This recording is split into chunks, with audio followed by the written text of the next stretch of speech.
Please be seated.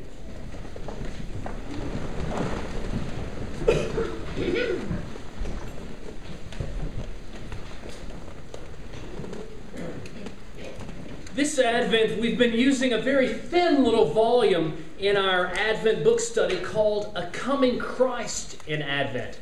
It's written by a Roman Catholic scholar named Raymond Brown, and it's gone really, really well. I think it's pulled our group into the season of Advent and has really helped us consider the role and meaning of Jesus as the Messiah. And speaking for myself, it's been time very well spent. One of the texts that we've dealt with has been the gospel lesson that we just heard read. It's the gospel lesson in Matthew that deals with Joseph. And when we looked at this in the book study, we recognized how little time we've really spent contemplating Joseph in this unfolding drama of salvation history. The church has tended to focus exclusively on Mary, the Magnificat, her marvelous song. We've ruminated on the mystery of her role. The Roman Catholic Church has highlighted the way in which she was obedient, and she's become the symbol of female obedience in a certain kind of a way. We've always treated Joseph like a secondary sort of a player, as if he were carrying a spear in the third act, as it were. But one of the things that Raymond Brown, I think, has helped us understand is just how crucial Joseph is in the drama of the coming of the Christ. Now, the gospel tends to highlight him and push him aside very quickly because the point of this story is that God is the father of Jesus, not Joseph. So Joseph is quickly minimized, pushed to the side. And while that may be true, I think Joseph has been shortchanged in a sort of way.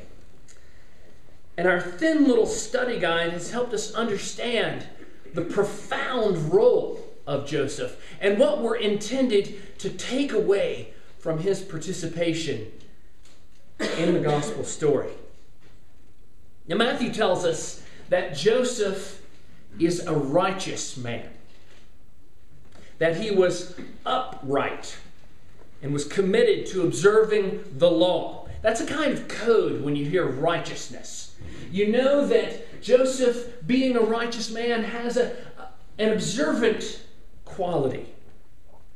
He knows the Torah. He knows the prophets. He's committed to being in a kind of relationship of covenant faithfulness with God and his community. And how God sees him and how his community sees him really matters to Joseph. But this morning we find Joseph in something of a bind. Mr. Upright, Mr. Righteous, Mr. Observant has a wife who has a child, is pregnant with a child that he knows is not his. He knows because the distance between making that commitment to be married and living together, that distance hasn't been traversed. He and Mary have not known each other in the biblical sense. So he knows it can't be his child. But remember, Joseph knows the law. He knows what's open to him within the law. He can demand, he's perfectly within his rights to demand a public inquiry, to bring Mary before a court and to have her explain what's happening. Now, some of this might even be somewhat merciful, because there are two ways that Mary could be pregnant, right? Two. Joseph's not one of them. One of them is that she willingly had relations in the biblical sense with another man who is not her husband, Joseph. That means that she's guilty of adultery. Bad thing, right? Especially bad thing in Mary's time. It's a bad thing now as well. Generally speaking. Just so we're clear on that. And making promises and keeping them is a good thing, all around. But the other alternative to this is that Mary had relations with another man, not her husband, against her will. A bad thing as well. A very bad thing. And Joseph knows how this whole thing could play out publicly. He knows that Mary could be found innocent by virtue of this happening against her will. But Joseph also knows that a public trial would be a spectacle. And even if Mary is innocent and could be found innocent in a court of law, as it were, it would be a public thing, and it would be embarrassing for her. It would be very embarrassing for her, and he doesn't want that to happen. So Joseph, rather than procure his position and status and perception in the community, one of righteousness and being upright, Joseph chooses to just let it all go. He recognizes what's important. And it's not about being perceived right. For him, it's about knowing that he did the right thing.